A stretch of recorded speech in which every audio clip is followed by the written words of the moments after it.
வணக்கம் friends, welcome to சுப்பீஸ் wonderland. இன்றைக்கி நம்ம பார்க்க போகிற ரெசிபி வெந்தய குழம்பு. ரொம்பவே டேஸ்ட்டாக இருக்கும் ஃப்ரெண்ட்ஸ். ஒரு தடவை நீங்கள் டேஸ்ட் பண்ணிங்கன்னா அடிக்கடி இந்த குழம்பை வச்சு சாப்பிடுவீங்க. அந்த அளவுக்கு டேஸ்ட்டாக இருக்கும். இந்த தருணத்தில் சப்ஸ்கிரைபர் ஆகிய உங்களுக்கோ ஃப்யூச்சர் சப்ஸ்கிரைபர்களுக்கோ என்னுடைய நன்றி கலந்த வணக்கத்தை தெரிவித்துக்கொண்டு இப்போது வெந்தய குழம்பு எப்படி பண்ணலாங்கிறத பார்ப்போம். வாங்க ஃப்ரெண்ட்ஸ். செய்ய தேவையான பொருட்கள்: 2 டேபிள் ஸ்பூன் புழுங்கல் அரிசி எடுத்திருக்கேன், 3 டேபிள் ஸ்பூன் வெந்தயம், தேவையான அளவு 5 பல் பூண்டு எடுத்திருக்கேன், 1 கப் சின்ன வெங்காயம் உரிச்சு எடுத்து வச்சுருக்கேன், 2 தக்காளி பியூரியாக அரைச்சி எடுத்து வச்சுருக்கேன், நாட்டு சக்கரை இல்லை பொடிச்ச வெல்லம் ஏதாவது எடுத்துக்கலாம் 1 டேபிள் ஸ்பூன், 1 டேபிள் ஸ்பூன் சீரகம், மிளகாய்த்தூள் 1 டேபிள் ஸ்பூன், குழம்பு மிளகாய்த்தூள் ஒரு 2 டேபிள் ஸ்பூன், மஞ்சள் தூள் அரை டேபிள் ஸ்பூன், மல்லித்தூள் 4 டேபிள் ஸ்பூன், கடுகு தாளிக்க, புளி ஒரு லெமன் சைஸ் எடுத்திருக்கேன், கறி லீவ்ஸ் கொஞ்சம். பேனை ஹீட் பண்ணியிருக்கேன். இதில் ஃபஸ்ட்டு நம்ம புழுங்கல் அரிசி ஆட் பண்ணிக்கலாம். இது லைட்டாக ஃபஸ்ட்டு வறுத்து விட்டுக்குவோம்.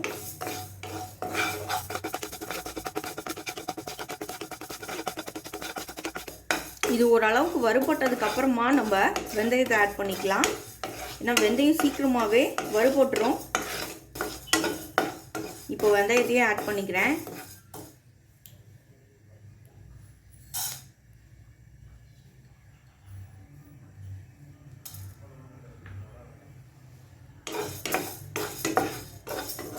வெந்தயமும் ஓரளவுக்கு நல்லா கலர் சேஞ்ச் ஆகி வரணும். அதே போல் வெந்தயம் வறுபட்டதுக்கப்புறமா ஒரு நல்ல ஒரு ஃப்ளேவர் கிடைக்கும்.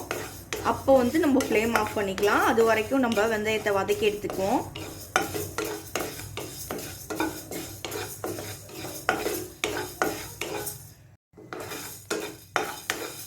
இப்போ பாருங்கள், வெந்தய கலர் சேஞ்ச் ஆகி வந்துடுச்சு, ஒரு நல்ல ஃப்ளேவர் கிடச்சிருச்சு. அதே போல் ரைஸும் நல்லா உறிஞ்சி வருது. இந்த சமயத்தில் நான் ஃப்ளேம் ஆஃப் பண்ணிக்கிறேன். இப்போ நம்ம இந்த புழுங்கல் அரிசியையும் வெந்தயத்தையும் பவுட்ரு பண்ணி எடுத்துகிட்டு வந்துடலாம். இப்போ அதே பேனை ஹீட் பண்ணியிருக்கேன். இதில் நல்லெண்ணெய் ஒரு 5 டேபிள் ஸ்பூன் நல்லெண்ணெய் ஆட் பண்ணிக்கிறேன். கொஞ்சம் நல்லெண்ணெய் அதிகமாக ஆட் பண்ணோன்னா தான் குழம்புக்கு நல்லாயிருக்கும். இப்போ சீரகம் ஆட் பண்ணிக்கிறேன். சீரகம் நல்லா பொரிஞ்சதுக்கப்புறமா கடுகு ஆட் பண்ணிக்கிறேன்.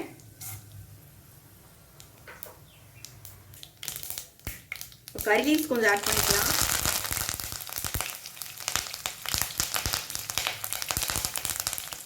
இப்போ உரிச்சு வச்சுருந்த பூண்டையும் வெங்காயத்தையும் ஆட் பண்ணிக்கிறேன், சின்ன வெங்காயத்தையும்.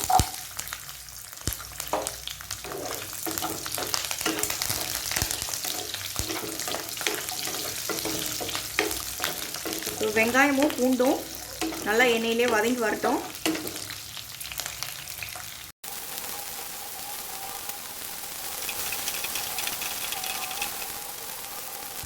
வெங்காயம் ஓரளவுக்கு வதங்கி வந்துடுச்சு.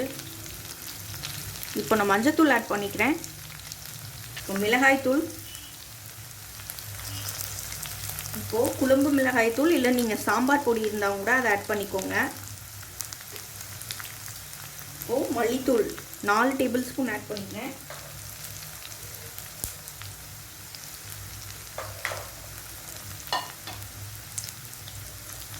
இப்போ நல்லா வதக்கிக்கலாம்.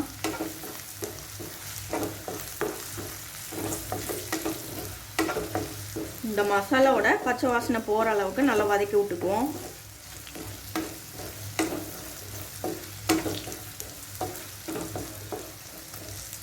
நல்லா வதங்கிடுச்சு. இப்போ நம்ம அரைச்சி வச்சிருந்த டொமேட்டோ பியூரி ஆட் பண்ணிக்கலாம்.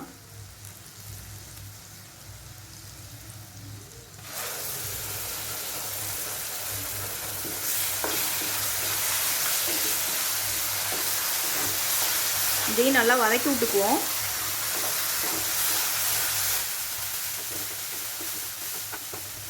இப்போ தேவையான அளவு உப்பு ஆட் பண்ணிக்குவோம்.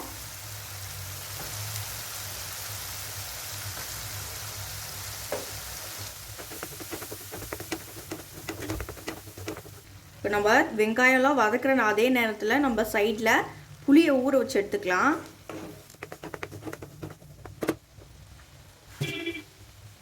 இப்போது கொஞ்சம் தேவையான அளவு தண்ணி ஆட் பண்ணிக்கிறேன்.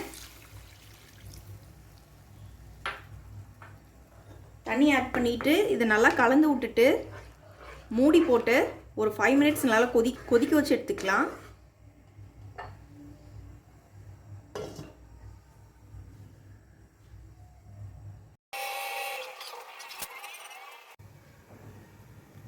ஓரளவுக்கு கொதிச்சிச்சு, எடுத்துக்கிறேன். இப்போ நம்ம கரைச்சி வச்சுருந்த புளி தண்ணியை வந்து இது கூட ஆட் பண்ணிக்கலாம்.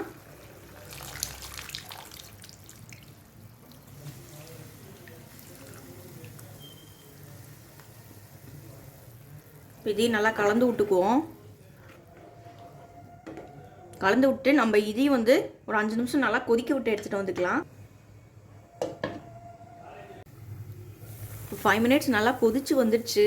இப்போ நம்ம அரிசி வெந்தய பவுடர் அரைச்சி எடுத்துகிட்டு வந்தோம்ல, அதை வந்து 2 டேபிள் ஸ்பூன் ஆட் பண்ணிக்கிறேன். இப்போ நம்மளுக்கு எவ்வளோ குழம்பு தேவையோ அந்த அளவுக்கு பார்த்து கொஞ்சம் ஆட் பண்ணிக்கோங்க. அந்த குழம்போட கன்சிஸ்டன்சிக்கு தகுந்த மாதிரி இந்த பவுடர் ஆட் பண்ணிக்கலாம். நல்லா கலந்து விட்டுருவோம்.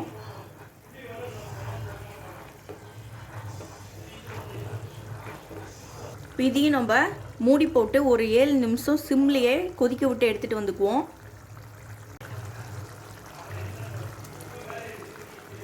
நம்ம அந்த பவுடர் தான் வந்து இந்த குழம்புக்கு ஒரு நல்ல திக் கன்சிஸ்டன்சி கொடுக்கும். அதே போல் நல்ல ஒரு ஃப்ளேவரும் கொடுக்கும். இந்த வெந்தயத்தோடைய ஃப்ளேவர் நம்ம குழம்புடைய கன்சிஸ்டன்சிக்கு தகுந்த மாதிரி அந்த பவுடர் ஆட் பண்ணிக்கலாம். நீங்கள் அந்த மாதிரி பவுடர் வந்து அரைச்சி வச்சுக்கிட்டிங்கன்னா எப்போ நீங்கள் வெந்தய குழம்பு வைக்கணுன்னாலும் நம்ம அதை ஆட் பண்ணிக்கலாம், ஈஸியாக இருக்கும். அதனால நம்ம கொஞ்சம் சேர்த்தியே வறுத்து அரைக்கும் போது கொஞ்சம் சேர்த்தியாக வறுத்து அரைச்சிட்டோம்னா ரொம்ப நல்லது. இப்போ நான் வந்து மூடி போட்டு ஒரு சிம்மிலேயே ஒரு 7 மினிட்ஸ் வந்து கொதிக்க விட்டு எடுத்துக்கிறேன். இந்த குழம்ப பாருங்கள், நல்லா கொதிச்சு வந்திருக்கு. 7 நிமிஷம் நல்லா கொதிக்க விட்டு எடுத்துகிட்டு வந்துட்டேன் சிம்லேயே. பாருங்கள், எண்ணெயெல்லாம் சூப்பராக பிரிஞ்சு வந்திருக்கு.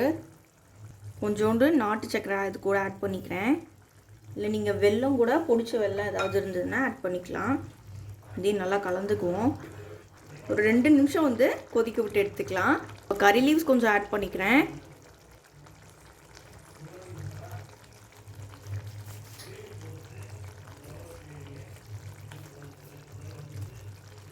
பாருங்கள், 2 நிமிஷம் நல்லா கொதிக்க விட்டு எடுத்துட்டேன். இந்த வெல்லம் போட்டதுக்கப்புறமா பார்த்தீங்கன்னா ரொம்ப சூப்பராக வந்திருக்கு. இங்கே பாருங்கள், எண்ணெயெல்லாம் எவ்வளோ நல்லா பிரிஞ்சு வந்திருக்குன்னு பார்க்கவே ரொம்ப டெம்டிங்காக இருக்குங்க. அவ்வளோதாங்க, நம்ம இந்த குழம்பை இன்னொரு பவுலுக்கு ட்ரான்ஸ்ஃபர் பண்ணி எடுத்துகிட்டு வந்துக்கிறேன். இப்போ ரொம்பவே டேஸ்டி அண்ட் ஹெல்த்தியான வெந்தய குழம்பு சர்வ் பண்ண ரெடி ஆயிடுச்சு ஃப்ரெண்ட்ஸ். இந்த ரெசிபி உங்களுக்கு பிடிச்சிச்சுன்னா எங்கள் சேனலில் லைக் பண்ணுங்கள், ஷேர் பண்ணுங்கள், சப்ஸ்கிரைப் பண்ணுங்கள் அண்ட் உங்கள் கருத்துக்களை கமெண்ட் பண்ணுங்கள். மீண்டும் இன்னொரு நல்ல ரெசிபியோட உங்களை மீட் பண்ணுறேன். அதுவரை உங்களிடமிருந்து விடைபெறுவது சுப்பீஸ் ஒண்டர்லேண்ட். தேங்க்யூ.